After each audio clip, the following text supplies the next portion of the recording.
seuls 11% des masses d'eau de la région sont en bon état écologique. L'eau, un enjeu de société. Une série spéciale de la Fédération des radios associatives en Pays de la Loire.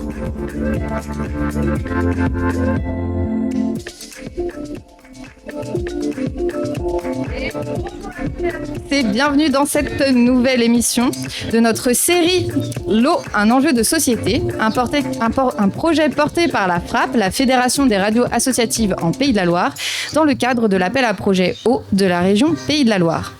Depuis plusieurs mois, Ecosciences s'associe aux radios locales pour vous proposer 5 émissions en direct sur Twitch et également diffusées sur les ondes. Aujourd'hui, nous sommes en partenariat avec l'autre radio qui nous accueille chaleureusement sur son plateau en direct du festival Les Trois Éléphants à Laval. Donc c'est une émission en direct sur Twitch, donc si vous êtes dans le chat, n'hésitez pas à poser vos questions et elles seront transmises à nos invités qui sont autour de la table tout au long de l'émission. Aujourd'hui, on va parler de la biodiversité de nos cours d'eau, avec évidemment un focus particulier sur le territoire sur lequel on se trouve aujourd'hui, la Mayenne. Pour en parler aujourd'hui avec nous, autour de la table, nous avons d'abord Gilles Baudinier, qui est coprésident de l'association Les Bergers de la Rivière.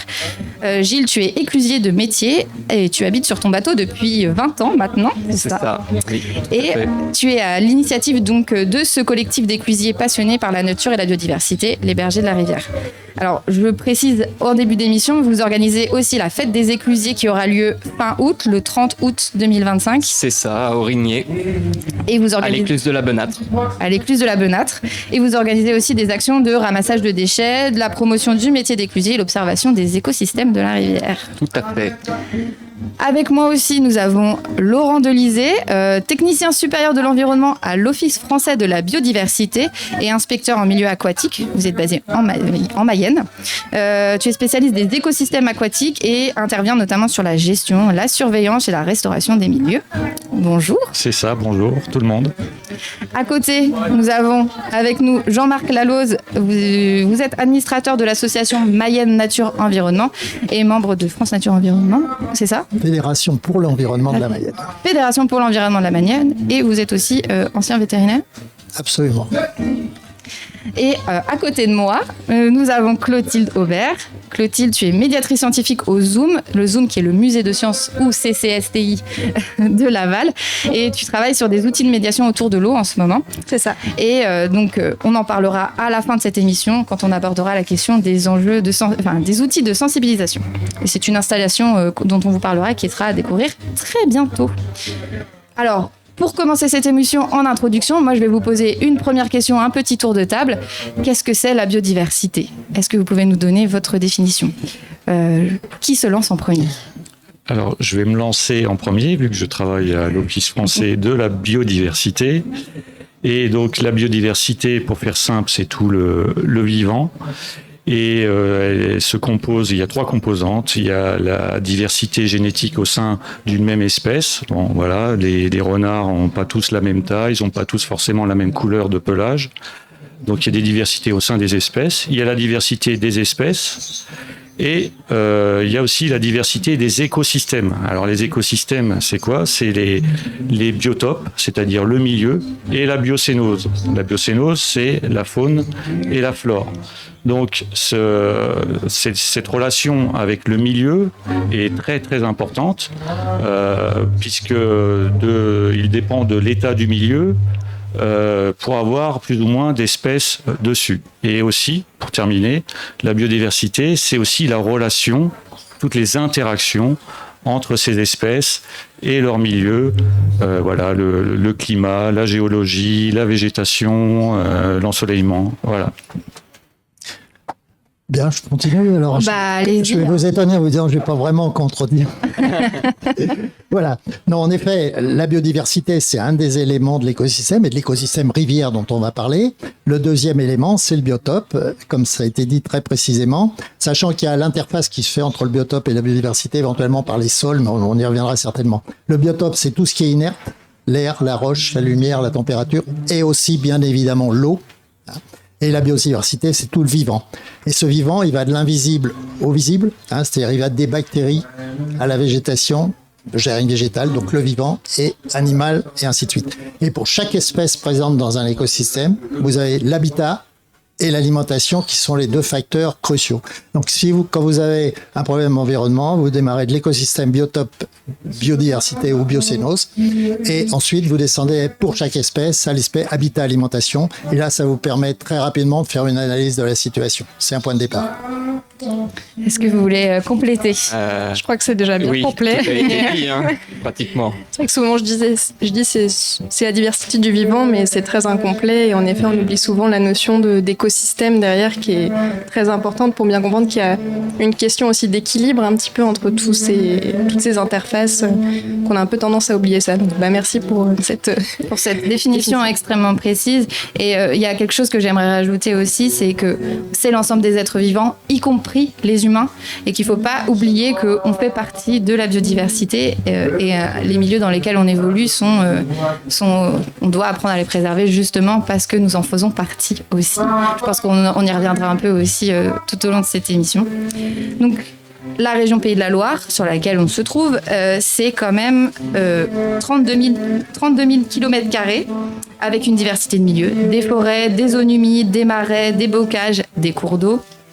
Et sans oublier ces 450 km de littoral.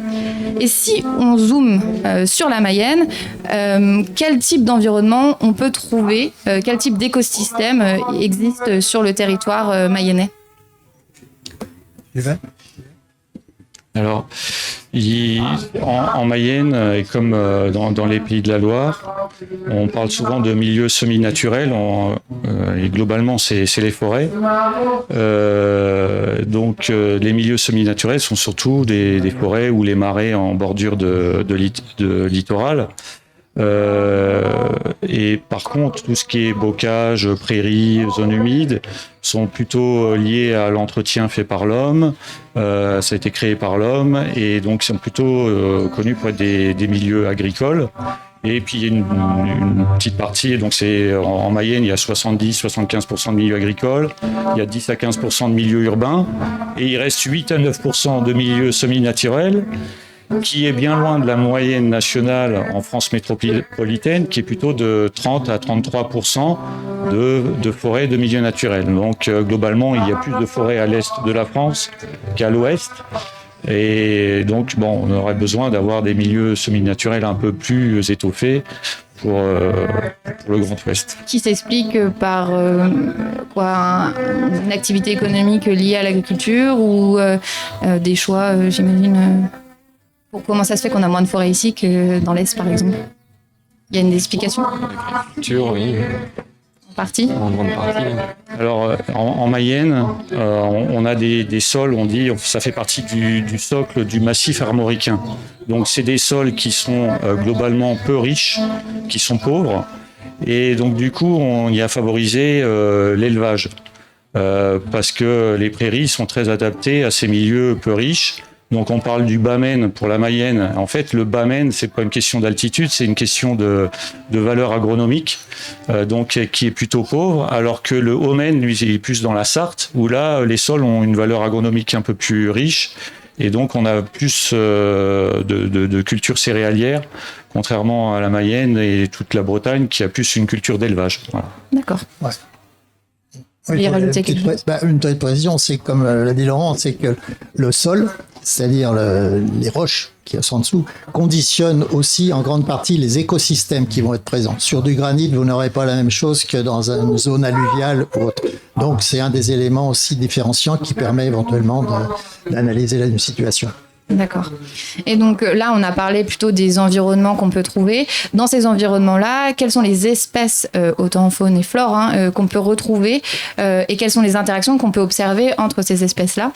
Et aujourd'hui, quel est l'état un petit peu aussi de notre biodiversité mayonnaise? Alors, pour ce qui est des interactions entre les espèces, souvent on peut parler on connaît la relation de prédateurs, mais il y a aussi des animaux qui sont des parasites, il y a des symbioses, il y a des proies et il y a des recycleurs, des décomposeurs. Donc ça, c'est les relations entre les espèces. Donc bon, en Mayenne, globalement, on a plutôt une biodiversité ordinaire. Donc c'est-à-dire des espèces assez tolérantes et pas comme certaines espèces exceptionnelles qu'on peut retrouver dans les Alpes ou dans les Pyrénées, par exemple. Voilà. Donc assez commune qu'on peut observer, quoi. Voilà, c'est des espèces liées principalement au milieu bocage. Le bocage, c'est des haies, des prairies, des mares, des zones humides. Voilà, c'est ça le bocage. Ce qu'on peut peut-être, si on fait un peu l'histoire de la biodiversité, il faut peut-être ramener ça aussi à ce qui s'est passé, c'est-à-dire que tout commence par la photosynthèse. C'est-à-dire que si vous n'aviez pas, il y a 3,5 milliards d'années, une bactérie ou assimilée qui ait inventé la photosynthèse, entre guillemets, on n'aurait rien sur Terre. Parce que la photosynthèse, elle s'est développée dans la mer, elle a rendu l'atmosphère respirable et elle a permis aux végétaux en premier de sortir de l'eau, ce qu'on appelle, c'est-à-dire de coloniser les continents après avoir colonisé les océans. Et quand ça a colonisé les océans, ça a fait la première ressource alimentaire, toujours cette histoire habitat-alimentation, pour les espèces herbivores. Et celles-ci, et ensuite, elles ont permis l'établissement des autres espèces de la pyramide qui était soulignée par l'an, qui se termine par les grands prédateurs, qui eux sont pratiquement des carnivores. Donc c'est important d'avoir ça, on va le voir par la suite, parce que tout ce qui va supprimer l'étage inférieur, c'est-à-dire tout ce qui va être atteint à la faune, à la flore plus exactement, va entraîner automatiquement une conséquence sur toute la pyramide écologique, en particulier au niveau des rivières. Ça sera vrai aussi, puisque c'est un écosystème. Donc oui, et donc on va, si on parle précisément de la rivière qui est ici, c'est la Mayenne. Alors il y a d'autres cours d'eau sur le territoire, donc le bassin versant de la Mayenne. Aujourd'hui, ce bassin versant, comment est-il? Qu'est-ce qu'on peut observer? Par exemple, Gilles, toi, ça fait 20 ans que tu vis là. Est-ce que tu as observé des modifications? Est-ce que tu as observé des évolutions? Et même en termes écologiques, scientifiques, est-ce qu'il y a des choses qui ont été observées sur l'évolution? J'imagine que ça remonte, l'état dans lequel elle est quand même plus vieux que 20 ans, mais comment est-ce que ça a évolué depuis c'est assez compliqué en fait d'avoir moi j'ai surtout, pour habiter là toute l'année au bord de l'eau, j'ai surtout vu au niveau climatique davantage de vent, davantage d'inondations l'hiver. Après, pour ce qui est de la biodiversité, on a du mal à la mesurer en fait, et mesurer ce qui va ou ce qui va pas. Et souvent d'ailleurs on a l'impression que tout va bien, on voit des animaux au bord de l'eau, des oiseaux, etc. Mais pour quantifier, on a besoin de scientifiques justement, et on a besoin d'études poussées pour voir exactement ce qui s'y passe. Parce que c'est une rivière qui est particulièrement aménagée. Historiquement, la Mayenne, c'est un torrent. On a une idée de ce qu'est la Mayenne, ce qui était la Mayenne avant les écluses, des écourus. Les écourus, vous traversez à pied, c'était la Mayenne il y a quelques siècles, du temps des Gaulois par exemple. Oui, il y a quelques siècles. Là, on a modifié fondamentalement le milieu et l'écosystème parce que on a ralenti le cours d'eau, donc forcément, il y a eu un impact, par exemple, sur les espèces piscicoles qui habitent la Mayenne. Là, j'ai des spécialistes ici, et donc tout ça, parce qu'il faut pas oublier que les espèces, chaque espèce a une évolution dans le temps qui peut aller dans l'augmentation ou dans la diminution, etc. On a un exemple en Mayenne, on peut le citer tout de suite, c'est par exemple les petits hérons garde-bœufs qui sont il y a 20-30 ans, il n'y en avait pas en Mayenne, on n'en voyait pas. Là maintenant, ils sont très nombreux parce qu'il y a un effet réchauffement climatique, très certainement. Qui remonte. De même les hirondelles, elles étaient... D'où viennent-elles? Parce que maintenant, si vous supprimez les étables, les maisons, etc., elles s'effondrent et en plus, il n'y a plus d'insectes. Donc, vous voyez qu'il y a une évolution, de même que malgré tout, il y a des points positifs aussi parce qu'on voit réapparaître le castor et la loutre. Oui. Donc, la situation n'est jamais figée, n'est jamais comparable d'une espèce à une autre. Oui. Alors, moi, juste pour rajouter, reprendre un peu l'historique de la Mayenne, c'est à rappeler que la Mayenne, il y avait une espèce emblématique dedans, c'est le saumon. Donc la Mayenne était une rivière à saumon, et j'ai un collègue qui a fait des recherches aux archives départementales, et on savait très bien qu'au Moyen-Âge, donc pour remonter un peu, le saumon n'était pas un mets de choix, c'était un mets très courant. Et donc on sait dans les archives que pour les services rendus, les gens étaient payés en kilos de saumon ou en kilos d'anguilles. Et dès la fin du Moyen-Âge, on voit apparaître dans les archives des arriérés.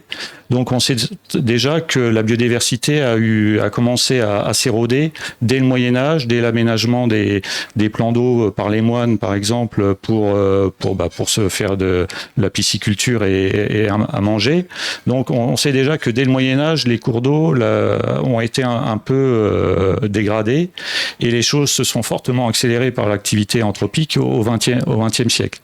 Donc les derniers saumons qui ont été vus en Mayenne, c'est vers 1900. Et on sait aussi qu'il y a une autre espèce de poisson migrateur, c'est la lauze.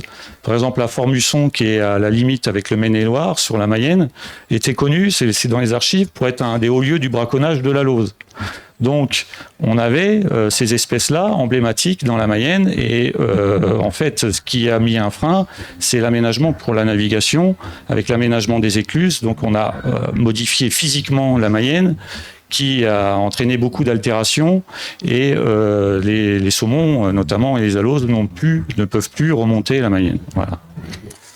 Du coup, ça veut dire que finalement, aujourd'hui, évidemment, une des grosses pressions exercées, on parle du changement climatique et de d'autres, hein, on va les aborder après, mais que les pressions, elles sont exercées depuis bien plus longtemps que juste notre époque ou aujourd'hui. C'est pas quelque chose qui date d'hier.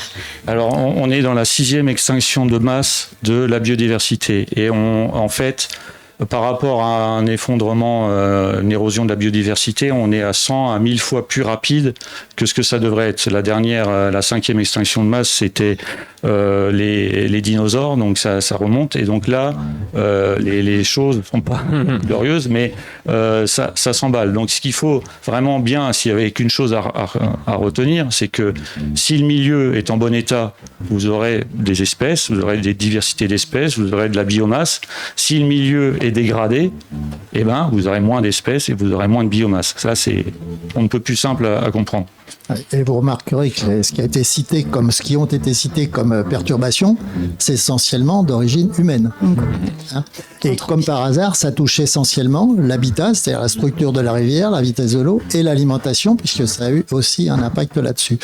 En particulier pour l'homme, puisqu'on est passé du saumon à autre chose pour les ouvriers.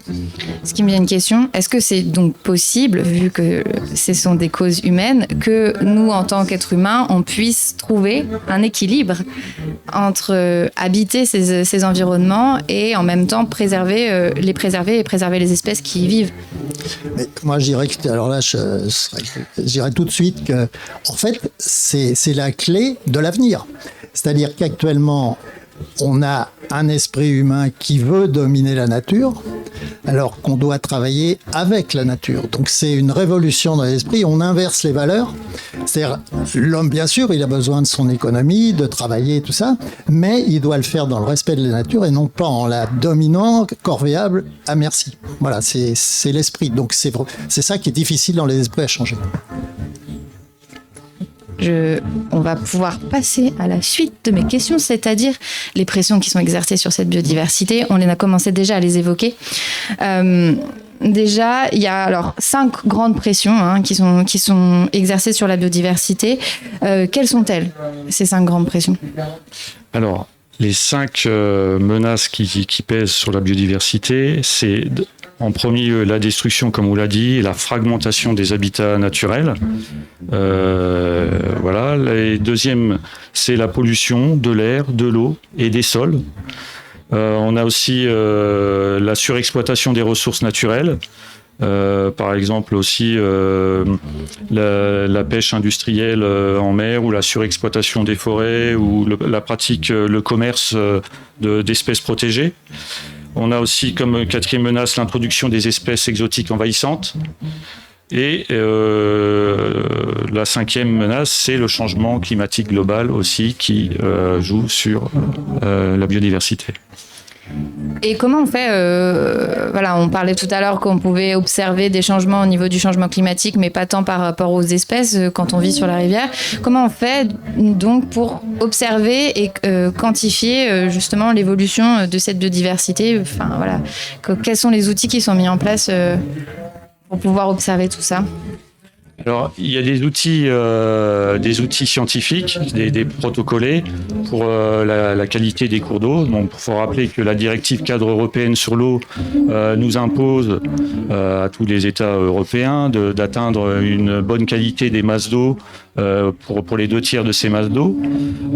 Et pour savoir si ces masses d'eau, c'est-à-dire les masses d'eau, c'est les cours d'eau et les bassins versants. Parce que forcément, tout ce qui se passe sur le bassin versant se retrouve dans le cours d'eau. Donc c'est lié. Donc on appelle ça des masses d'eau. Et pour qualifier l'état de ces masses d'eau, on a 4 indices, donc scientifiques. On a l'indice poisson. On a l'indice macrophyte, donc c'est les plantes aquatiques, les macrophytes. On a l'indice invertébré, donc ça c'est les petits insectes aquatiques qui vivent dans l'eau, qui servent aussi de nourriture aux poissons, font partie de la chaîne alimentaire. Et on a l'indice diatomée qui du phytoplancton et qu'on retrouve sur les pierres et des fois sur les torrents qui fait que certaines pierres sont glissantes. Souvent c'est que vous avez des diatomées sur les rochers et qui les rendent glissants. Voilà, c'est le phytoplancton. Voilà. D'accord. Je crois que c'est important à bien préciser que en fait le bassin versant, c'est l'entité clé écologique. C'est la loi de 64 sur l'eau, la première loi qui a fait école dans le monde, parce que c'est une référence. C'est la première fois qu'une loi, et peut-être une des rares fois, où on prend comme entité, comme base pour construire une loi, une entité écologique comme le bassin versant. Et tout ce qui se passe dans le bassin versant, et c'est là où il n'y a pas qu'un bouc émissaire. On pense souvent aux agriculteurs avec les pesticides, mais il n'y a pas que. Il y a aussi l'urbanisation, tout ça. Et tout ce qui se passe dans ce bassin versant aboutit à la rivière et après à l'océan. Donc c'est vraiment là où chacun doit se regarder dans la glace par rapport à ça. Le bassin versant, c'est tout ce qu'il y a autour d'une rivière. Alors c'est tout ce qui, quand une goutte d'eau tombe, elle arrive dans la rivière. C'est vraiment tout ce qui draine, tout ce qui fait les flux. Alors le bassin versant, c'est à la fois les zones humides, le chevelu, c'est-à-dire les petits ruisseaux qui coulent pas toute l'année. Après, c'est le petit rue. Et tout ça, c'est les petits ruisseaux qui font la grande rivière et qui aboutit à l'océan. Et vous avez en plus la nappe, et tout ça c'est interconnecté. C'est-à-dire que la rivière et la nappe, c'est connecté. C'est ce qu'on appelle le grand cycle de l'eau. Il faut avoir ça. Tout ce qui va perturber un des éléments, c'est catastrophique pour l'avenir de la rivière. Donc, c'est-à-dire que quand il y a une pollution un des cours d'eau qui est pollué, tout le reste est pollué en fait. Voilà. D'accord. Il y a un cours d'eau qui est pollué en effet. Mais par exemple aussi quand vous avez le fameux drainage, le drainage il assèche essentiellement les zones de chevelu, tout ça pour pouvoir cultiver. Et après, la réserve, ces zones humides servent de réserve d'eau. Et quand il y a nécessité d'étiage, comme en période sèche, l'été, etc., il n'y a plus de début parce que ces réserves ont été supprimées. Donc vous aurez beau faire ce que vous voulez à l'aval, vous n'aurez rien parce qu'on aura massacré l'amont. Donc une des premières choses, on y reviendra après, ça sera les actions, mais ça fera partie des actions à envisager. Et quand on observe des pollutions, qu'est-ce qu'on peut faire ? Par exemple, quand on est habitant de la rivière, qu'est-ce qu'on peut faire face à ce genre de situation ? Je sais que récemment, vous avez observé une pollution de macro-déchets, donc de gros déchets. Et donc, vous vous êtes posé un peu la question de d'où ça venait. Et qu'est-ce qu'on peut faire dans ce type de situation ? Si tu peux un peu expliquer... Nous, avec l'association et avec tous les gens qui y participent, que ce soit des riverains, des pêcheurs, des promeneurs sur la rivière, on a fait le constat en fait qu'il y avait beaucoup de déchets sur les berges de la rivière qui n'étaient jamais ramassés ni par les services de l'État ni par personne. Donc on a décidé d'organiser des ramassages de déchets en canoë-kayak avec les adhérents. Et en les ramassant, en fait, on s'est rendu compte surtout qu'il y en avait certains qui étaient assez récurrents, comme les lingettes et les serviettes hygiéniques et tout ce qu'on retrouve dans les eaux noires. Eau noire, donc eau usée, je précise. Eau noire, eau grise, oui. Voilà. Eau grise moins. Ce qui est issu de nos eaux usées. Exactement. Donc on a essayé de remonter à la source, et en remontant à la source, c'est-à-dire en aval de l'aval, par exemple, on a découvert qu'il y avait une buse remplie de déchets, de ces lingettes, de ces papiers toilettes, cheveux même. Et du coup, on a contacté la mairie de Laval, on a contacté l'OFB aussi, on a contacté le service des eaux et assainissement de Laval Agglo. Et donc on a parlé avec eux, et en fait on s'est rendu compte et on nous a appris qu'en fait Laval disposait d'un service de réseau unitaire, c'est-à-dire que tout passe, et les eaux pluviales et les eaux noires et grises passent par le même tuyau. Donc en fait, ça veut dire il y a un bon côté quelque part, c'est-à-dire que les eaux des égouts sont traitées dans les stations d'épuration, mais le mauvais côté, c'est que pendant l'hiver, pendant les périodes d'inondation, tous ces déchets se retrouvent renvoyés dans la rivière. Le surplus d'eau, en fait, est pas possible d'être géré par le réseau d'évacuation. Donc pour les chiffres, c'est 10 millions de mètres cubes traités par la ville de Laval en eau pluviale et eau noire. Et il y a 1,5 million mètres cubes qui se retrouvent dans la rivière.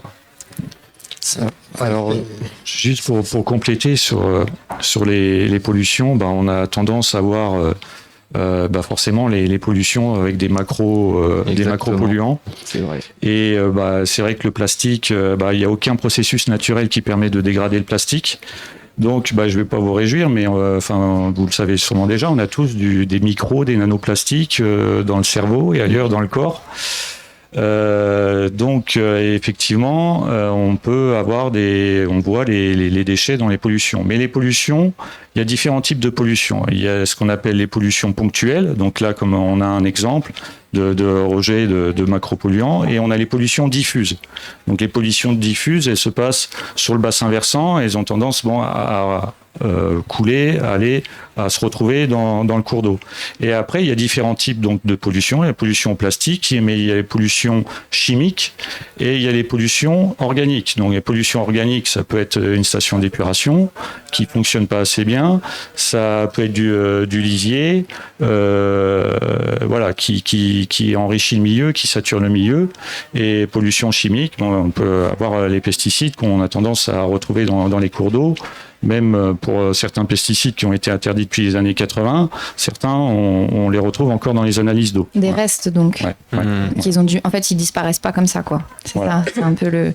Mais, une rémanence, il se fixe sur, en particulier, un exemple, c'est à Prochim, dans le sud de Mayenne, avec la dioxine. Bon, on sait que tous ces polluants, tous ces polluants, ils se fixent sur les sédiments. C'est-à-dire qu'ils peuvent rester au fond de l'eau, fixés sur les sédiments pendant des années, des dizaines d'années sans être dégradés. C'est-à-dire, il y a, par exemple, les poissons de fond qui vont brouter pour filtrer le fond, le plancton, les bactéries, etc. Ils vont aussi éventuellement avaler ces polluants. Donc, dans certaines régions, il est interdit de consommer les poissons de fond. On doit ne consommer que les poissons de pleine eau ou des choses comme ça parce qu'ils sont contaminés. Et pourtant, Laurent disait, donc, on était quand même nous-mêmes contaminés. Cette contamination, elle vient notamment de notre alimentation, de contaminés par les plastiques. Là, on parle du coup des... Vous avez raison, on est tous responsables quelque part, indirectement, soit en tant que consommateur, et là c'est plus ou moins conscient de notre responsabilité, mais aussi en direct, parce que justement on est responsable nous-mêmes d'une pollution plus ou moins directe en jetant quelque chose dans la nature, comme on dit. Et d'ailleurs, cette pollution-là, notamment due au plastique, a des conséquences sur les espèces. On imagine que... la reproduction, oui. Sur la reproduction notamment, il y a une étude de l'INRAE qui met ça en exergue, que ça perturberait leur croissance et leur reproduction. Alors, il n'y a pas que ça qui va les perturber, mais ça a des conséquences aussi sur les espèces, et j'imagine que ça a aussi des conséquences sur les plus petites qu'on ne voit pas, puisque... Alors, absolument, mais les pollutions, elles sont celles qu'on voit comme les macroplastiques, c'est facile, mais en fait, la masse de pollution et l'importance des pollutions vis-à-vis de la santé publique, parce que là, on tombe sur la santé publique, ou la santé animale, c'est-à-dire la santé en général, eh bien, elle est liée à beaucoup de choses qui sont totalement invisibles, et c'est là où est vraiment la problématique pour la masse d'eau en particulier non correcte en termes d'objectifs de qualité. Et à cause de ces pressions-là, est-ce qu'on observe donc des déséquilibres dans les écosystèmes ? Est-ce qu'il y a des choses aujourd'hui en Mayenne qu'on peut observer particulièrement sur des déséquilibres entre les espèces, des équilibres dans les différentes zones, dans les différents cours d'eau ? Alors, il y a un déséquilibre qui se produit souvent en été, c'est quand c'est l'eutrophisation des cours d'eau. En fait, on peut dire de manière manière très simple, c'est l'obésité du milieu, c'est-à-dire qu'on apporte trop de nourriture au milieu qui se réchauffe en été, qui, à la faveur de l'ensoleillement et de cette nourriture... Donc la photosynthèse. Voilà, la photosynthèse, les algues et les plantes se développent en grande quantité et du coup, ça entraîne des développements d'insectes pour décomposer ces algues et ils se développent en grand nombre et ils finissent par consommer tout l'oxygène du milieu et donc là on arrive à un milieu eutrophisé et au bout du bout aussi ce qu'on a vu donc en Mayenne c'est les développements de cyanobactéries. Donc il y a certaines de ces cyanobactéries qui sont des cyanotoxines et qui sont toxiques pour l'homme ou et des fois il y a des mortalités de chiens qui sont reconnues. Donc on a vu par exemple pendant la sécheresse de 2022 que dans le plan d'eau de Saint-Frimbault, la plus grande retenue sur la Mayenne, on a eu d'abord des développements de cyanobactéries. Donc c'est l'eau qui devient plutôt vert fluo au mois de juin, au mois de juillet, et ça finit par coloniser en allant vers l'aval toute la rivière la Mayenne. Et voilà. Donc là c'est et des activités arrêtées aussi de canoë-kayak. Oui, parce qu'il y a un risque pour la santé publique, pour nous en fait aussi, oui, c'est voilà. Ça. Il faut savoir aussi que l'eutrophisation est favorisée pour les cours d'eau lents ou les étendues d'eau justement plus ou moins stagnantes comme les... Oui, quand il n'y a pas d'écoulement. Voilà, parce qu'il n'y a pas de brassage, donc il n'y a pas de réoxygénation par rapport à tout ça. Et donc la structuration par exemple d'une rivière comme la Mayenne fait qu'il y a des espaces de stagnantes. On se rappelle pour ceux qui ont connu la sécheresse de 76, moi je venais d'arriver à Laval, c'est pas un privilège de pouvoir le dire, mais voilà, il y avait par exemple à l'écluse en bas du vieux château, ça puait parce qu'il y avait des centaines, pour pas dire des milliers de poissons qui étaient morts là-dedans parce qu'il n'y avait plus d'oxygène dans l'eau, quoi. Les algues, la rivière était toute verte, alors comme le diront, il y avait la prolifération et en plus après ces algues elles-mêmes, il y a des moments où tout ça meurt et ça pourrit, donc en plus ça reconsomme l'oxygène parce que ça pourrit, c'est le gaz de H2S, enfin bon c'est les grands... On a l'odeur tous les étés, plaisir, voilà. Les étés de sécheresse, on a encore l'odeur, on habite dedans quasiment. D'accord. Et alors pour répondre aussi Maïna à votre question, qu'est-ce qu'on peut faire en cas de pollution, il faut savoir qu'un milieu en bon état, il va avoir plus de capacité à se remettre, à auto-épurer, on dit, les pollutions, notamment organiques. Par contre, un milieu en mauvais état, il va avoir du mal à se refaire. Et c'est vrai que la Mayenne, les Mayennais sont attachés à la Mayenne et au chemin de halage, c'est très bucolique et très sympa de se balader. Mais en fait, pour un cours d'eau, il y a très peu d'eau courante. En fait, la Mayenne, elle fonctionne comme un canal de navigation qui est en escalier. En fait, il y a très peu de parties peu profondes avec des eaux courantes. C'est un milieu qui est très uniformisé avec des écoulements très lents et donc qui se réchauffent plus facilement et qui sont plus propices à se trophiser et au développement de cyanobactéries. On connaît tous la Loire, un des derniers grands fleuves sauvages. Vous voyez, il y a de la diversité, il y a des eaux peu profondes, des atterrissements, des berges végétalisées. Il y a énormément de diversité d'habitats aquatiques, des sous-berges qu'on n'a pas dans la Mayenne, qui est quand même assez chenalisée, on va dire. Et donc, il y aurait intérêt à aussi préserver ces milieux aquatiques, c'est-à-dire aussi finalement changer, réaménager ces espaces. C'est la question qu'on peut poser. C'est tout le problème de la continuité écologique.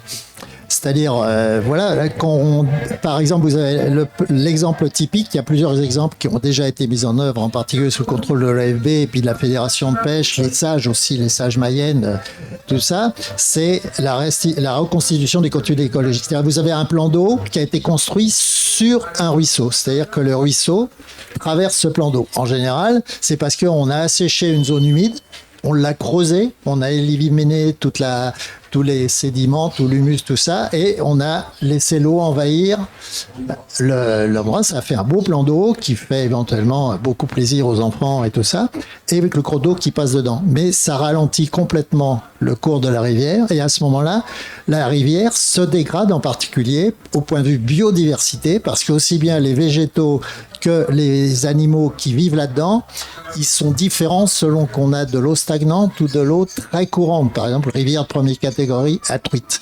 Donc actuellement, il y a beaucoup de ruisseaux qui ont été reséparés on n'a pas supprimé le plan d'eau pour son côté récréatif, pêche, ça fait plaisir, on lâche des truites pendant 3 jours et puis après elles sont mortes parce que de toute manière elles sont pas habituées pour ça. Et puis on a le ruisseau à côté qui retrouve son cours naturel, mais qui évidemment n'a plus rien à voir avec ce qui était la précédente. Mais là, ça a amélioré. Il y a des bilans qui sont gérés par les sages et par les techniciens de rivière qui montrent que là, il y a une recolonisation des ruisseaux par des espèces qu'on pensait disparues, mais qui en fait sont rarement disparues, mais étaient à tellement de faibles effectifs qu'on ne les voyait plus et qui réapparaissent. Et avec ça, c'est contrôlé avec des caméras, etc. Donc, en particulier des oiseaux tout court. Et peut-être qu'un jour, on verra, par exemple, des saumons remonter la Mayenne. Un courant avec des saumons qui remontent la Mayenne, ce serait incroyable. Ça peut être un bel objectif de reconstitution des écosystèmes. Alors oui, c'est vrai que, comme le dit Jean-Marc, on a un enjeu en Mayenne, c'est la présence des plans d'eau. C'est vrai que les plans d'eau, en fait, il faut distinguer les eaux courantes des eaux stagnantes. Les eaux stagnantes, elles ont tendance à se stratifier de manière verticale, alors qu'un cours d'eau, lui, il fonctionne dans le côté longitudinal, même s'il y a aussi une dimension latérale, une dimension verticale avec la nappe d'accompagnement et une dimension temporelle suivant les saisons. Mais on a mesuré, par exemple, alors en Mayenne, il y a 16 à 19 000 plans d'eau, dont la moitié sont en travers ou sur des sources de cours d'eau, voire plus. Et par exemple, il y a un facteur qui est très important, c'est la température. Et le cours d'eau, il rentre, il a une température, s'il sort de forêt, il est à 14-15 degrés. Et il y a des fois, il ressort du plan d'eau en aval, il a pris 10 degrés. Alors là, vous pouvez voir qu'après, derrière, la biodiversité, les espèces qu'il y a derrière sont complètement changées. Et puis, on est encore plus propice à ce qu'on expliquait, à avoir des pollutions organiques, vu que la température de l'eau est vraiment réchauffée. Voilà, donc les plans d'eau, bon, s'il y a des propriétaires de plans d'eau, la meilleure action qu'ils peuvent faire, c'est de déconnecter les cours d'eau des plans d'eau. Voilà, les eaux courantes sont dans les cours d'eau et garder les eaux stagnantes pour les plans d'eau, mais pas mélanger les deux parce que c'est au détriment des cours d'eau. Voilà. Il faut dire quand même qu'en Mayenne, on est le premier département, je crois, dans les Pays de Loire et peut-être en France, les premiers à avoir un cours d'eau, je crois que c'est dans le Javot, qui a entièrement rétabli les continués écologiques avec vraiment des résultats prouvés par la réapparition d'espèces intéressantes. Moi, j'ai une question pour Gilles. C'était en tant qu'éclusier, forcément, les écluses participent à structurer la rivière et donc, peuvent poser des questions sur leur utilité ou ce genre de choses. Quel est le positionnement quand on entend ce genre de choses? Est-ce que vous êtes plutôt à dire il faut peut-être réduire le nombre d'écluses, il faut remodifier? Vous êtes plutôt engagé pour la modification C'est après, sur la Mayenne en particulier, il faut différencier aussi les barrages qu'il y a sur les petits cours d'eau et les écluses. On nous en parle souvent justement quand on travaille, à nous parler si on va faire sauter un jour les barrages de la Mayenne. Mais je pense que malheureusement, ce serait compliqué dans le sens où on boit l'eau de la rivière et c'est aussi une réserve d'eau pour les 3 villes du département. Et vous allez me corriger si je me trompe, mais c'est à peu près ça. Après, je pense que la meilleure solution serait surtout d'aménager les barrages pour permettre la circulation des poissons. Des passes à poissons. Des passes à poissons, ce qui a déjà été fait, mais il y a encore du travail, je pense, en Mayenne pour que ce soit le cas. Même si dernièrement, moi, j'avais cru voir, j'ai jamais eu confirmation parce que j'en ai jamais pêché et je sais pas ce qu'il en est pour les pêcheurs, mais des aspes sauter sur les barrages. Que j'avais pris en photo, donc il y a peut-être quelques espèces qui arrivent encore à passer, mais des saumons, non, pas. Non, là, il y en a pas plus. encore. Non, alors, c'est vrai que, pardon Jean-Marc,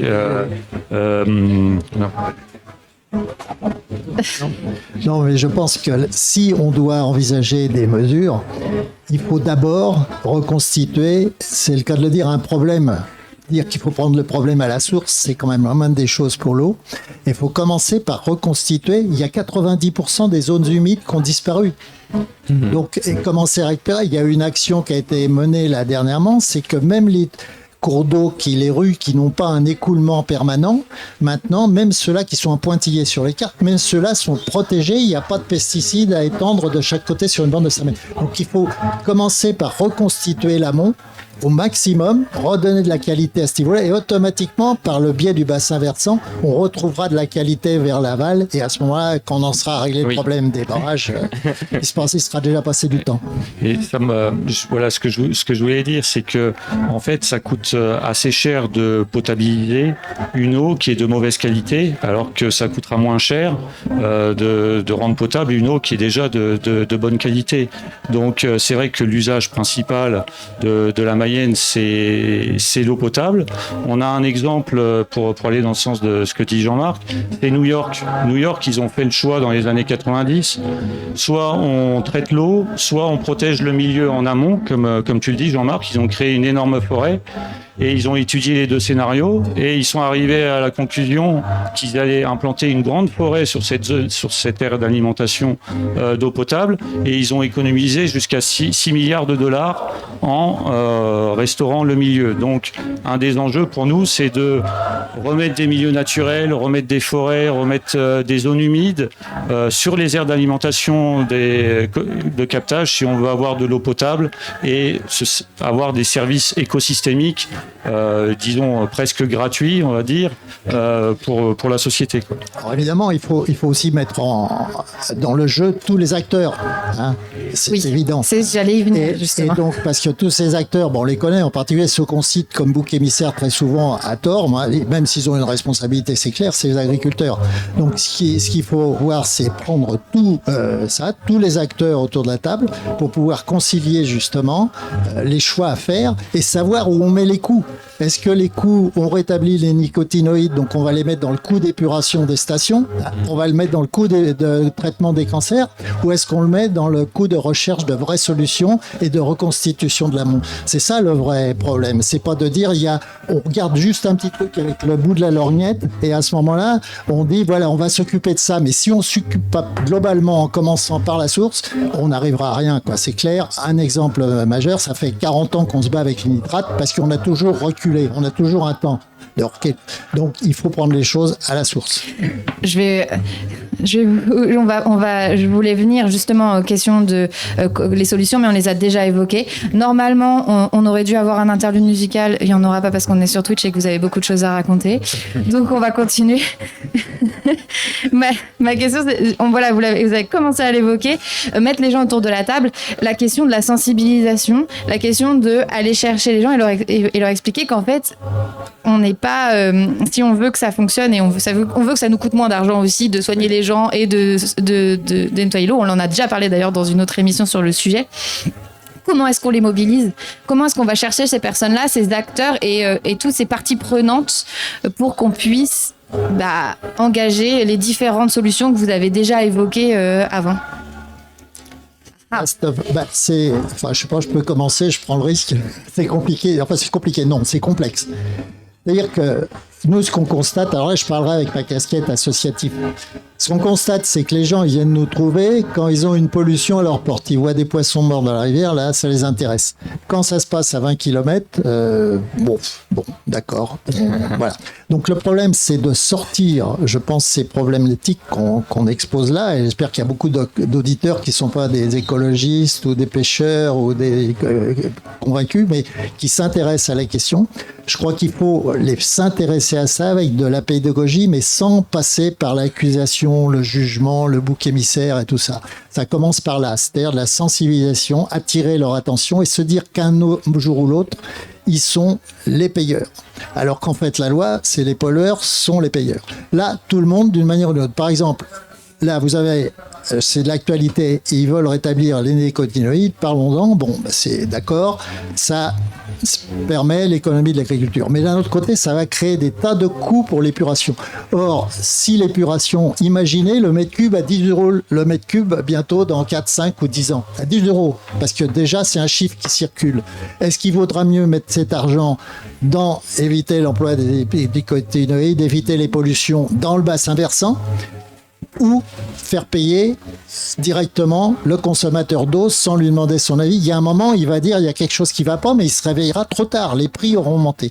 Ce qu'il faut, c'est que les gens arrivent à les sensibiliser. Votre émission, on peut espérer, y contribueront pour qu'ils adhèrent à cela et qu'on réfléchisse enfin tous ensemble, sereinement, en prenant les choses par le beau bout et non pas à l'inverse ou en cherchant systématiquement un bouc émissaire et une fois que celui-là, on l'a tué, on en prend un autre. C'est un jeu sans fin et c'est gagnant, c'est perdant-perdant. C'est une solution, je dis pas qu'elle est la bonne. Juste après, pour rappeler, il y a quand même déjà 13 000 captages d'eau potable qui ont fermé en France dans les années 80, depuis 1980 à 2022, et dont un quart sont pour des raisons de qualité de l'eau. Donc une des solutions, après, pour essayer d'impliquer tout le monde, c'est la gestion à la parcelle. En fait, il faudrait que chaque propriétaire, exploitant, une ville qui fait un parking, par exemple, pense chaque point bas de sa parcelle, parce que il faut vraiment réfléchir à l'échelle du bassin versant et créer des multiples zones tampons qui permettent l'infiltration et l'épuration grâce à la végétation, parce que c'est la végétation qui va épurer, et multiplier sur chaque parcelle. De toute façon, il y a toujours un point bas dans une parcelle. Donc, et mettre des bandes végétalisées, des noues, des bosquets. Et ici en Mayenne, des haies sur talus, des prairies permanentes. Et il faut toujours voir à la parcelle quel est le point bas, dire que l'eau, elle va couler. Il faut que l'eau, en fait, elle s'infiltre dans la parcelle. Il faut revoir notre mode de pensée où avant, on voulait accélérer le transit de l'eau. En fait, c'est l'inverse qu'on doit faire. On doit ralentir. Il faut que la goutte d'eau qui tombe sur la parcelle, il faut qu'elle s'infiltre sur la parcelle, parce que l'eau, c'est pur dans le sol, grâce aux micro-organismes, grâce à la biodiversité des sols, de la végétation, des zones humides. Ça nettoie un peu en quelque sorte. Le sol nettoie, voilà. L'eau, on va dire. Et la végétation, oui. La végétation. Ouais. Notamment, ce qui est simple, c'est que les plantes utilisent l'azote et la consomme et la rejette à l'état gazeux en diazote. Vous savez, dans l'air, il y a 80% d'azote. Donc, la plante, déjà, assimile comme ça une partie des nutriments. C'est un peu comme pour l'énergie, la sobriété, c'est-à-dire l'énergie la moins chère, c'est celle qu'on n'a pas consommée. Bon, et ben la pollution qui coûte la moins chère, c'est celle qu'on n'a pas effectuée. Ça paraît une évidence, mais je crois que si chacun à notre niveau en tant que citoyen, on essaye de l'appliquer ou d'inciter d'autres à l'appliquer, je pense qu'on est dans la bonne solution, dans la bonne direction. Je vais me tourner vers vous deux. Alors l'OFB fait aussi des actions en direction des citoyens, il y a des actions de sensibilisation, mais quel type d'actions existe déjà et qu'est-ce que, alors vous, les Auberges de la Rivière, qu'est-ce que vous faites? Au Zoom, il y a aussi des actions, et à l'OFB, quelles sont les actions qui sont déjà existantes à destination des... Et voilà, pardon, vous faites tous des super actions, pardon, mais je m'adresse à mes autres invités pour qu'ils viennent compléter le sujet. Alors, il n'y a pas de problème. Pardon. Et du coup, je vais prendre la parole. Alors, nous, du coup, au Zoom, donc le Centre de culture scientifique, technique et industrielle de Laval, notre rôle, c'est justement de faire de la médiation scientifique et de parler de sujets divers qui peuvent être traités de façon scientifique. Et du coup, forcément, la thématique de l'eau, c'est une thématique qui est souvent demandée en termes d'ateliers, d'interventions dans les écoles. Donc, depuis longtemps, le Zoom travaille sur ce sujet. Donc, on a des ateliers qui existent sur par exemple, sur le cycle de l'eau, naturel, domestique, etc., les changements d'état de l'eau, la diversité dans l'eau, etc. Et du coup, on conçoit en ce moment une malle pédagogique sur l'eau, spécifiquement sur l'eau qui pourrait être empruntée. Et en plus, petit outil qu'on aura bientôt, là, qui est en train d'être fabriqué, qui est pareil dans le cadre de l'appel à projet eau de la région Pays de la Loire, eh bien, on va avoir un bac à sable interactif, un peu bizarre dit comme ça. Si on peut décrire un peu, alors il y a du sable et en fait si on bouge le sable, ça va créer ça peut créer des rivières, ça peut créer des... En fait c'est ça, il y a un dispositif de réalité augmentée qui projette sur le sable une couleur en fonction de la hauteur du sable. Donc on va pouvoir voir les courbes de niveau, donc en direct, un peu comme une carte IGN où on voit les reliefs, et on va pouvoir façonner en fait des paysages directement dans ce bac à sable. Et en direct, ça va ajuster la topographie. Et en fait, la petite chose qui est sympa en lien avec l'eau, c'est qu'on va pouvoir faire s'écouler de l'eau. On va pouvoir tendre la main au-dessus du bac à sable, ça va comprendre qu'il faut faire tomber de l'eau. Et on va pouvoir observer le comportement de l'eau dans un paysage qu'on va pouvoir moduler, façonner à la façon dont on veut. Et ça s'adresse plutôt à des jeunes? C'est ça l'idée. Des jeunes ou des adultes finalement, oui, pour qu'ils comprennent mieux le fonctionnement d'un bassin versant, c'est un peu ça l'idée. Exactement, ouais. On pourra parler justement, nous on a l'idée que pour pouvoir parler de certains sujets et d'être un peu développer l'aspect engagement citoyen, il faut connaître le vocabulaire. Et du coup, ce bac à sable permettra de définir ce que c'est qu'un bassin versant, les rivières, les méandres, affluents, confluents, bien comprendre tout ça pour après voir l'eau se comporte comme ça dans notre paysage. Du coup, quand il y a de la pollution en effet qui se passe dans une zone du bassin versant, quand il va y avoir de l'eau qui va s'écouler, ça va forcément atteindre la rivière, etc. Enfin, voilà, parler en fait de sujets basiques, même avec des adultes, peu importe le public, mais de bien tout définir grâce à ce bac à sable qui est très ludique et plaît beaucoup en général parce que on peut vraiment farfouiller dans le sable, ça plaît aux jeunes, mais aux moins jeunes aussi.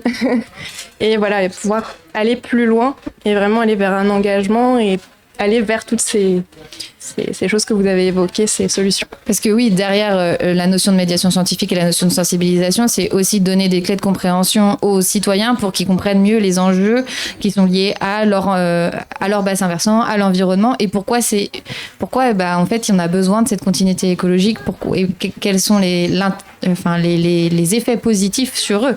C'est ce qu'on a évoqué avant. Si vous avez, vous aussi, j'imagine, si vous voulez évoquer vos actions, c'est l'occasion en continuité de ce que peut faire le Zoom. Peut-être que même... Je sais pas, déjà, arrêtez de jeter des lingettes et des serviettes hygiéniques dans les toilettes. Arrêtez de jeter des lingettes.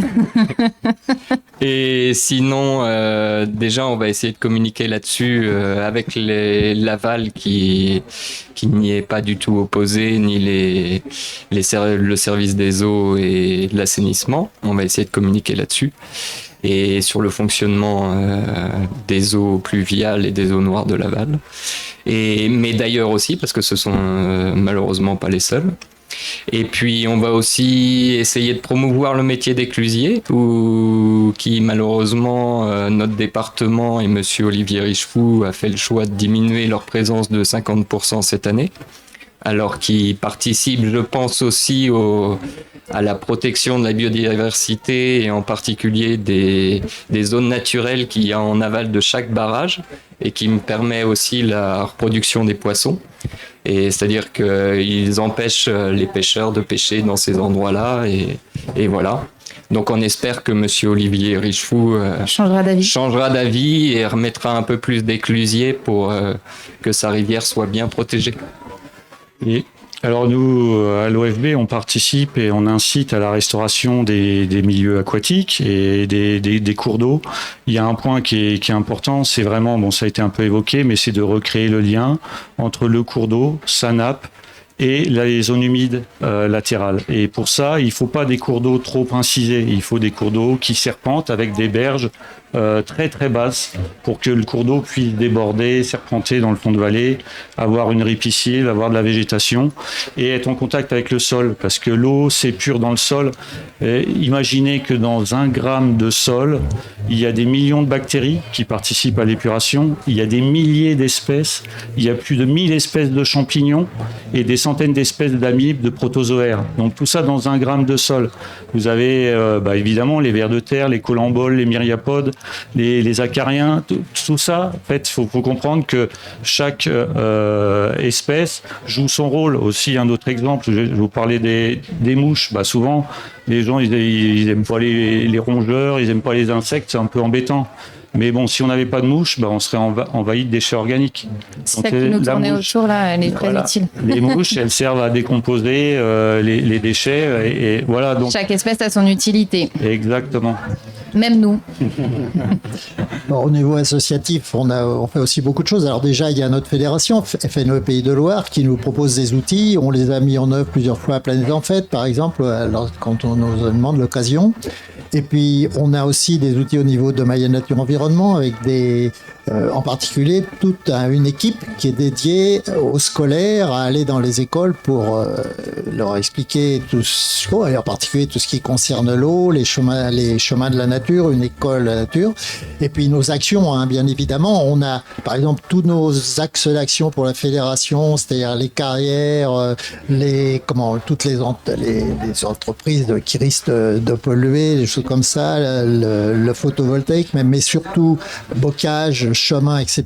Là, le bocage, c'est clé pour l'eau, quoi. C'est un des éléments essentiels qui rassemble toutes les entités qu'on disait tout à l'heure, c'est-à-dire les fossés qui permettent à l'eau d'être freinée, qui permet à l'eau de s'infiltrer sans pour autant stagner. Elle s'écoule quand même, mais elle met plus de temps. Je crois qu'il y a une étude qui avait été faite par la Fédération de pêche du projet de barrage à Saint-Calais-du-Désert. Ils avaient montré que l'eau émettait, il y a 30-40 ans, émettait je crois pas loin de 15 jours pour arriver, une goutte d'eau qui tombait dans la Mayenne, elle mettait 15 jours pour arriver dans la Mayenne. Maintenant, elle met 3 jours, ce qui explique que quand il y a un gros coup de flotte, on voit la Mayenne qui est toute jaune et qui monte comme ça, et elle redescend aussi vite. Elle est montée en 3 jours, elle descend en 3 jours. Et par jour, il passe, quand la Mayenne elle est jaune comme ça, c'est un chiffre qui avait été donné à l'époque, il passe, devinez combien, 2400 tonnes de limon par jour dans la rivière, dans la Mayenne en crue. Donc c'est de la bonne terre en plus qui est partie. Donc ce bocage qui ralentit l'eau, qui l'absorbe, qui fait fonctionner la biodiversité, et en particulier les tâches végétales qui est fondamentale pour toute la biodiversité, eh bien c'est vraiment une action majeure pour nous. De toute manière, quand on parle de l'eau, on tire le fil et on arrive toujours à l'ensemble des points, que ce soit l'urbanisation ou l'agriculture, qui provoque ces pollutions, ces inconvénients au niveau de la masse d'eau. Ouais, finalement, l'eau est centrale à la biodiversité, puisque de toute façon, elle est essentielle. Voilà. Je vais faire un dernier tour de table. Avant de clôturer et terminer cette émission, si vous avez des ressources pour nos auditeurs, pour qu'ils puissent aller faire plus de recherches si ça les intéresse. Voilà, j'en ai quelques-unes que vous m'aviez transmises, mais si vous vous en souvenez, sinon je peux les donner. Vous avez des ressources ? Moi, je peux en donner une, c'est rejoindre notre... Rejoignez Mayenne Nature Environnement. Surtout les groupes de travail pour avoir un quadrillage du terrain qui nous permet de... Engagez-vous. Voilà, c'est ça. Et puis, je vous ferai part mon espoir, peut-être comme conclusion. Bah oui, vous pouvez. Tout de suite. Alors, allez-y, faites-nous part de votre espoir. Je pense que nos associations, on est très inquiets. On est franchement pessimiste en se disant que si ça continue comme ça, il y a vraiment un rouleau compresseur qui est parti et il faut absolument l'arrêter. Ça concerne tout ce qui est environnemental et pour l'eau en particulier. Mais sur le moyen et le long terme, on a un espoir majeur. C'est que la biodiversité, c'est le vivant. Donc il y a une capacité à se régénérer à partir du moment où une espèce n'a pas disparu. Tant qu'elle n'a pas disparu, l'espoir est là. Et à ce moment-là, c'est ce qu'il faut éviter, c'est qu'on aille au-delà de ce qui est la disparition des espèces. Et ça doit vraiment être ce qui nous anime pour nos actions globales. C'est vraiment le motif d'espoir majeur. Oui, il faut restaurer nos milieux. Moi, je vous incite à aller sur le site de l'OFB. Il faut restaurer les zones humides. Il faut restaurer les cours d'eau. Il y a aussi le site de l'Adréal Pays de la Loire, qui est un site sur les actions à mener sur les plans d'eau. Bon, quand on supprime un plan d'eau, on restaure de la zone humide, on restaure du cours d'eau. Donc ça va dans le bon sens. Voilà, donc allez sur le site de l'OFB de l'Adréal. Moi, j'avoue, je vais peut-être mettre un peu une autre casquette, même si ça reste une double casquette associative pour partager une ressource. Parce qu'en fait, il y a une association en Mayenne qui s'appelle Zéro Déchet en Mayenne, qui a participé d'ailleurs à la Fête de la Science l'année passée et qui avait proposé un atelier basé sur un manifeste qui a été écrit par Zero Waste France, donc l'association nationale de Zéro Déchet. Et en fait, cet essai s'appelle Déchets partout, justice nulle part, et je le trouve intéressant à l'évoquer ici parce qu'on a évoqué les services écosystémiques rendus. Enfin, vraiment, on a parlé biodiversité, de l'intérêt de préserver cette biodiversité des milieux, certes aquatiques, mais pas que, la biodiversité de façon générale. Et en fait, cet essai, ça jette les bases d'un projet de société qui est un petit peu différent, qui revoit nos modes de consommation, notre façon d'utiliser la biodiversité, et plus respectueux des limites planétaires et d'égalité. On est sur de la justice envers la société et envers l'environnement, et du coup je trouve ça assez intéressant à aller voir, à aller lire, pour un petit peu se questionner sur nos modes de consommation, notre façon de vivre. Merci. Quelque chose à rajouter, Gilou? Tout a été dit. Tout a été dit. Je vais quand même citer les films trois films que vous m'aviez cités. Il y a La Rivière. On va vous mettre, pour les gens qui sont sur Twitch, on va les mettre dans le chat. La Théorie du boxeur et Secret toxique, qui sont les trois films qui m'ont été recommandés. Voilà. Je tiens à vous remercier tous les quatre pour vos interventions et pour cette émission. Merci beaucoup d'avoir accepté cette invitation et d'avoir répondu à mes questions. Merci à l'autre radio de nous avoir accueillis sur ce plateau au Festival Les Trois Éléphants. Merci beaucoup. Merci à la Frappe de nous avoir mis en relation et de nous aider à réaliser ces émissions sur l'eau. Évidemment, ne ratez pas notre prochaine et dernière émission qui aura lieu le 5 juin à 14h et ce sera à Saint-Nazaire au sein de la radio La Tribu et on parlera de l'estuaire de la Loire puisqu'on sera au cœur de l'estuaire de la Loire.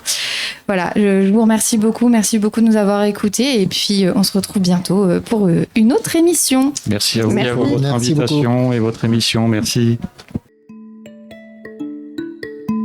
C'était L'eau, un enjeu de société. Une série spéciale de la Frappe en partenariat avec Terre des Sciences avec le soutien de la région des Pays de la Loire.